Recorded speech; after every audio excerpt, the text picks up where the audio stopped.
Welcome to the St. Patrick's Confessio HyperStack, an online resource for investigating the saint's own writings. Designed to be of interest to the general public as well as to academic researchers, the stack includes such features as digital images of the medieval manuscripts involved, a specially commissioned historical reconstruction that evocatively describes life in pre-Viking Ireland, audio presentations, and some 10,000 internal and external digital links that make it truly a resource to be explored. The stack provides free access to a piece of heritage that can be claimed by the most diverse components of Irish society. The purpose of this video is to show you, the user, how best to let the stack cast light on the aspect of that heritage that interests you. While I've been welcoming you, we've had this, the home page, on view. We trust you find it effective. We're beginning from the fact that many of our internet visitors worldwide, and even in Ireland, may well not have realized that St. Patrick wrote 2 books whose texts actually survive. By showing the opening paragraph of the Confessio in this way, we hope that they will be led into wishing to read on, as perhaps you have been just now. To be realistic, most people will probably want to do this in English, and for that purpose we've captured this excellent translation. But there's no reason why the English language should have a monopoly, so alternative translations for reading on in St. Patrick's own words are provided in Irish, in Italian, in Portuguese, in German, and will shortly appear in French. A specially commissioned article on St. Patrick's writings sets them in the context of Patrick's probable background in 5th century Roman Britain.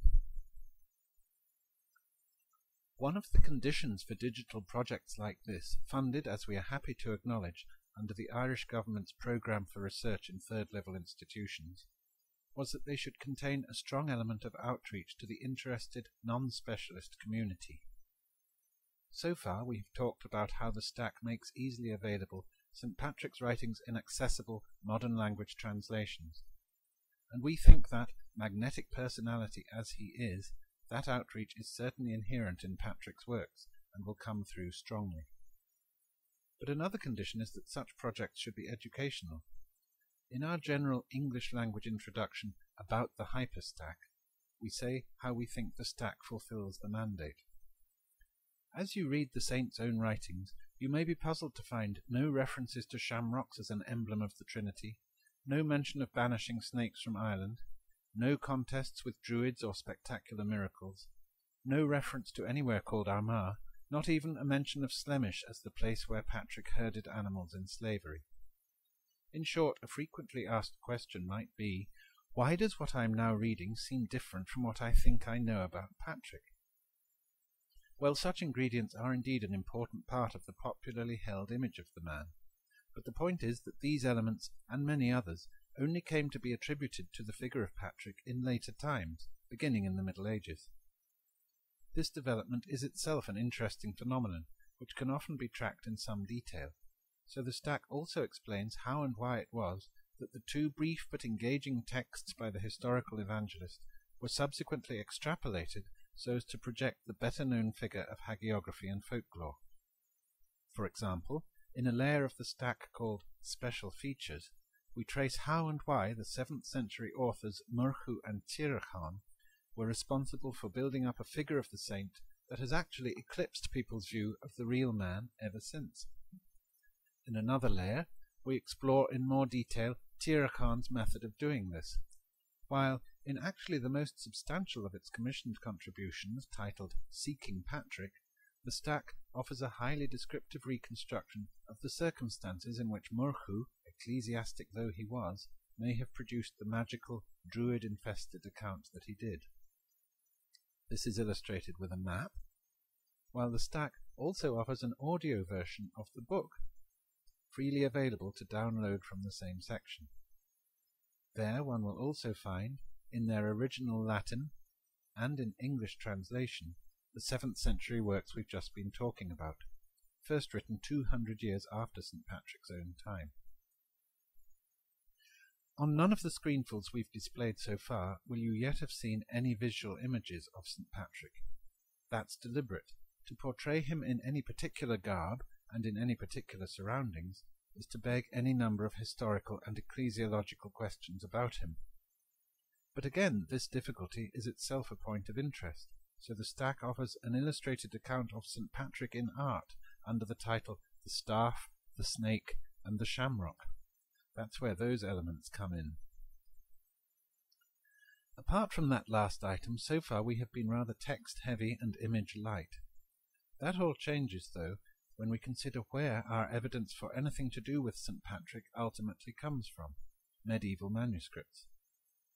The Confessio survives, in whole or in part, in 8 such manuscripts, dating from the 9th century onwards. A pride and privilege of the Hypertext Stack project is that we have been kindly allowed by the relevant libraries to offer high-quality digital images of each of these.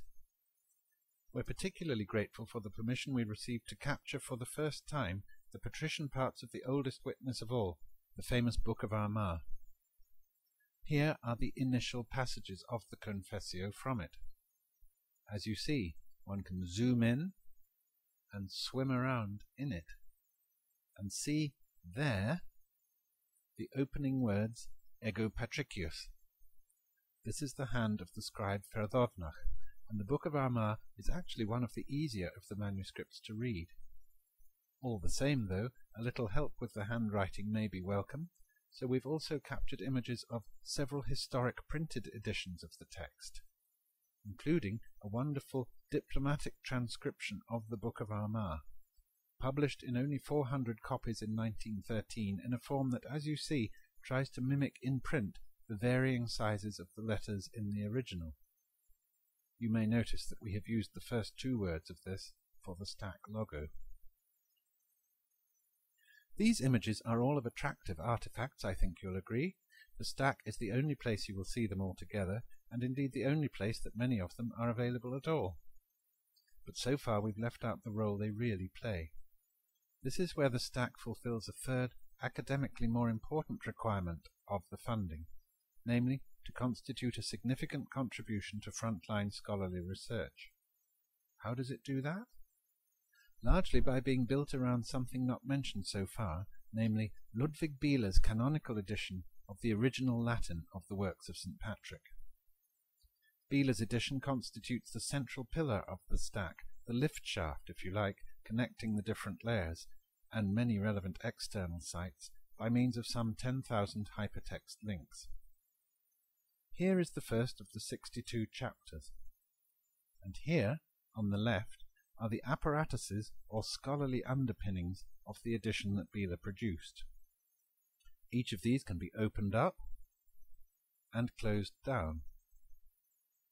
Working up the list of apparatuses, we have the editor's scholarly commentary, the Apparatus Biblicus, which identifies scripture passages quoted by St. Patrick, the Apparatus Fontium, which identifies sources referred to, and the so-called Apparatus Criticus, which lists variant readings.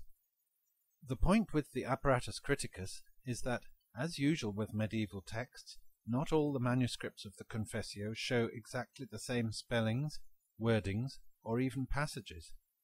So the difficult part of the work of a medieval philologist is not, as people tend to imagine, deciphering the squiggly writing, but rather, by triangulation back from all the different witnesses, trying to work out how the original non-surviving 5th century exemplar read as it came direct from the author's hand. Look at the place where St. Patrick refers to his father. You'll see that Bieler reckons the form of the name that he originally wrote, here, in the accusative case, was Calpornium. But look at the evidence for this. If we open the Apparatus Criticus, we see that Bieler arrived at his conclusion by triangulating back from quite a variety of spellings actually found in the manuscripts, and identifying, as it were, the common denominators. Thus he tells us that the spelling is Calpornium with a U in manuscripts R and F, whereas in the Book of Armagh, as identified by the conventional siglum D, it is Calpornum without a letter I after the N. That much you will find printed in the 1993 book, but in the stack these sigla have been made into live hyperlinks that bring you direct to the image of the appropriate part of the appropriate manuscript. In the Book of Armagh, for example, there's Calpurnum, without the letter I. A technical description of this exercise in detailed digital hyperlinking, electronic embroidery one might almost call it, will be found in the About section of the website. But, like all digital publications, the Confessio HyperStack is to some degree a work in progress. Thus it includes a very large annotated bibliography drawn from centuries of scholarship on St. Patrick, with more than 1,000 entries and external links to publications, but as yet it constitutes only a beta or trial version of what we hope will ultimately be a fine publication. And dear listeners, here is where you come in. Please send us feedback by way of additions or corrections. The contact details are displayed on the site, and we'll be very grateful for any help received. In the meantime, we hope you find you're sharing our experience of St. Patrick as having a personality with an inherently attractive and inspiring quality to it. When the stack was officially launched in Dublin on the 14th of September 2011, the centrepiece of the occasion was a live reading in English of part of the Confessio. Apart from the full written text, the stack also includes the abridged version of it arranged and presented as an audio dialogue. As we close this introduction, and before you proceed to explore the stack for yourself, please join us in listening now to the opening paragraphs of the Testimony of St. Patrick in his own words. Ego patricius peccator, rustiциssimus et minimus omnium fidelium, et contemptibilissimus apud plurimus, patrem habui. My name is Patrick.